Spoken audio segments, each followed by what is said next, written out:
Welcome back to another episode of Barbecue and Bottles, and today we're going to be doing a beautiful bone-in prime rib. We've gone to our butcher and we've gotten a really high quality cut of beef here. Now this is something that you're really only going to do for celebrating an event, whether that's the holidays, a birthday, you name it. I mean, this is a relatively expensive cut of beef. We're gonna get a whole bunch of meals out of this, so it's kind of like our carnivore meal prep for the week. But we're really doing this because we wanted to celebrate getting the Creator on the Rise Award. And we wanted to really thank you here for supporting us on this channel. I mean, this is something we started 2.5 years ago, just cooking and grilling in our backyard in hopes that it might inspire others to cook and bring their friends and family around to enjoy a meal. And we're really grateful that it's now really taking off and becoming something beyond what we ever anticipated. So to celebrate, prime rib. Now we're gonna be doing this reverse sear. So that means we'll go low and slow and then sear it off at the end. This is something, we're gonna do it out on the charcoal grill, but you can do it on your oven. So depending on what you're gonna be cooking it with, we'll walk you through both of those steps. So the first step is actually just making sure you ask your butcher to carve off the bones and then retruss the bones back into the prime rib. Now, that's gonna make your life so much easier when you're done cooking and you're gonna start carving it up, because as you take the trusses away, the bones will just peel straight off and you'll be able to cut nice, thin, prime rib slices or whatever thickness that you're looking for. And these bones will also just act as a little bit of extra insulation for the prime rib through our cook. Now, the next step is just coming in with some salt. So we're gonna go in with a generous amount of salt here. We're just using a fleur de sel. Make sure you get all the sides. And because this is gonna take 4 or 5 hours to actually cook, then you don't have to worry about just the outer crust having salt on it. This will all dissolve and absorb back into the beef.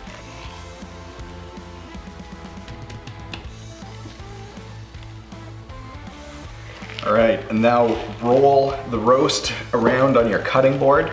Try to pick up any of that leftover salt and just make sure you're getting an even amount of seasoning all the way around your roast. So the prime rib's been resting for about 45 minutes. So we're about 15 to 20 minutes away from our cook. So now it's time to light up the grill. Now we're gonna top it up with some lump charcoal. That should be good. And you wanna be using a lump charcoal that has large pieces of charcoal like that. Now we're gonna fire this guy up, and here we're just gonna use the Burn-O-Matic with a propane tank here. This is great just for firing up the grill. You screw it in like this, just remove it from lock, and then you've got a blowtorch. So we'll go ahead and light up a few spots of the charcoal with this. I generally hold this in position for about 15 to 20 seconds in each spot and do 3 or 4 spots around the grill. All right, with the grill lit up now, we're just gonna keep the lid cracked for a second and let this warm up. We'll get our vents set. And we're gonna be targeting a temp of 225 for this cook. So if you're doing this on the oven, just preheat your oven to 225 before you put the prime rib in there. On this guy, that means the vents will be cracked open just a little bit. So let's get the vents into position. Now we'll give this 15 to 20 minutes to get up to temp. Now let's go check out prime rib. So the prime rib's coming along beautifully here. What we're gonna do now is create a mustard, rosemary, garlic rub that we can just put all over this before we get it out there on the grill, and that'll form a beautiful crust and another layer of flavor and flavor profile here for the prime rib. All right, our first step is just gonna be taking off some of the rosemary leaves here from the sprig itself, and we're gonna finely chop those up. And of course, when you ultimately go to serve it, it's nicer if people aren't getting large chunks of rosemary served with the prime rib.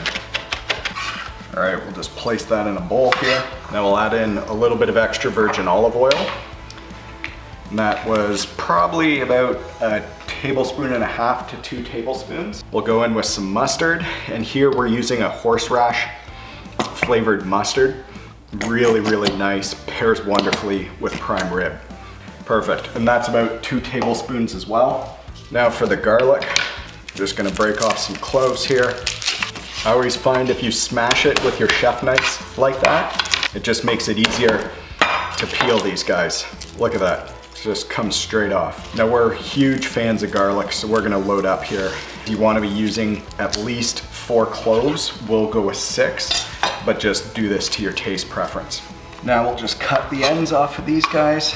All right, now we are good to crush that into our mix. Now we'll get this rub just mixed up here. Oh, the aromatics coming off of this are just incredible. Beautiful. Just get that rub all over here. And again, that's gonna form a really nice crust all over the prime rib. Look at that, just a beautiful, beautiful rub all the way around the exterior. So the next step for us is gonna be taking this out to the grill, but if you're doing it in your oven, then you're gonna want an aluminum baking tray and a cooling rack here, and you just place this roast bone side down on top of the cooling rack and drop it in the oven. But now let's go check out the charcoal grill and see if it's up to temp. Now let's get our system set up and ready for the prime rib. First step, we're just gonna add in the slow roller here. This will help to make sure we get a really nice even smoke flow. Now if you don't have the slow roller, just use your diffuser plates. This will work almost as well. And the goal here is really just to make sure we're doing indirect heat and we're not blasting this roast with direct heat. Lastly, with our fire gloves here, we're just gonna get our racks in position. Now these gloves, these are rated up to like 1400 degrees Fahrenheit, so it's perfect for when you're dealing in your charcoal pit like this. Now, let's get our roast in here, and we're gonna be going bone side down. Nice. We'll just take a little bit more of that rub here, mix it all around. Look at that. How gorgeous does that look? Now, we'll get our temp probes in. We'll go in with a temp probe on this side, right into the middle of the roast. And we're actually gonna do 2 of them. So we'll go in with one on the other side as well. Now lastly, we're just gonna put in place our little temp probe to make sure we're monitoring the temp of the grill at the grill grates, just like that.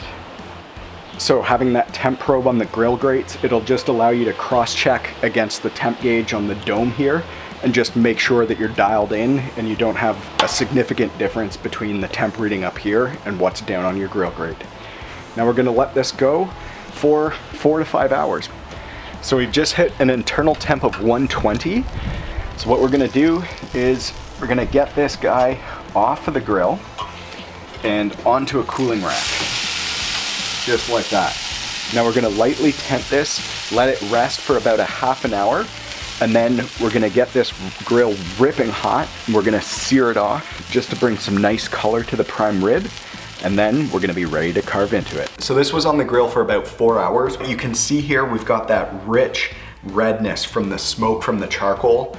We could have added some additional smoking wood, but because this is over the charcoal for so long, we didn't really feel that was necessary. But just look at that. Such a rich flavor profile. So now we're just gonna temp the roast. So we'll just lightly tent it like that. Now what's gonna happen here is the carryover. The heat from the roast is gonna continue to permeate into the middle, and we're gonna get the internal temp rising probably another 5 to 8, maybe even 10 degrees beyond what we actually took it off the grill at. And this rest period is also gonna allow the juices to just redistribute more evenly throughout the whole roast. So then we can fire up the grill at the end, sear it off, get some beautiful color, and then we're ready to carve into this bad boy. So now we'll get the Kamado set up for the sear stage. So we're just gonna remove the slow roller. And now we'll leave the hood open here. We'll open up the vents and we'll just get this ripping hot. So for this stage, if you're doing it inside in your oven, get your oven preheated to 450, even 500 degrees Fahrenheit while the prime rib is resting. And now once our prime rib has finished that half an hour to 45-minute rest, we're gonna get it back on here or back in your oven, and we'll give it that final blast of heat to really bring out some rich, dark, caramelized crust on the exterior of this roast. All right, so we've had 9 degrees of carryover with the prime rib. We've got the grill just ripping hot here. You can see flames coming out. So we're just gonna give this a quick sear. We'll start on this side. Now, because we had 9 degrees of carryover, we're at an internal here of 129. So we're probably only gonna sear this for about 5 minutes. We just want a quick kiss of flames, caramelize up some of the garlic that's on the side here. This is gonna be amazing. Now we'll flip that over, get the other side. We're just looking for that kind of char on the exterior.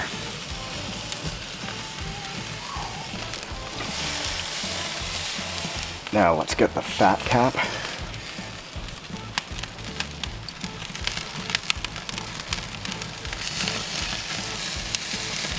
And make sure we get this nice even sear all the way around.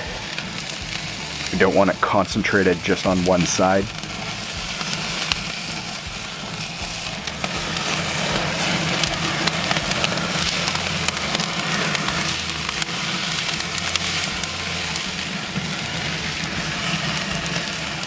And again, this is just to bring color. It's already cooked all the way through at 129. All right, now we're finished with the sear. We're just gonna transfer that back to our cooling rack and we'll take this inside.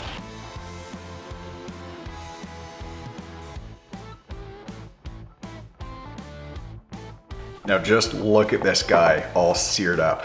That is absolutely incredible. Great crust that's formed around the outside combined with the smokiness of that low and slow cook over charcoal. So now the only thing left to do is actually slice in here, remove the butcher's twine, and then we're gonna cut in some slices and do a taste test. Now in the meantime here, we've just gone ahead and made some Argentinian chimichurri here. So that's gonna pair really well with this prime rib.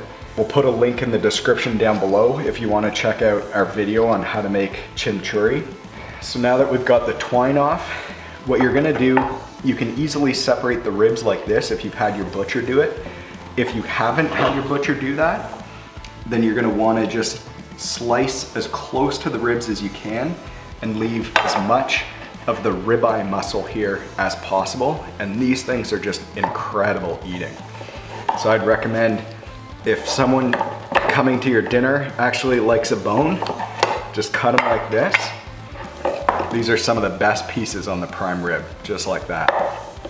All right, let's set that aside. And now we'll cut in to see if we got that perfect medium rare that we were looking for.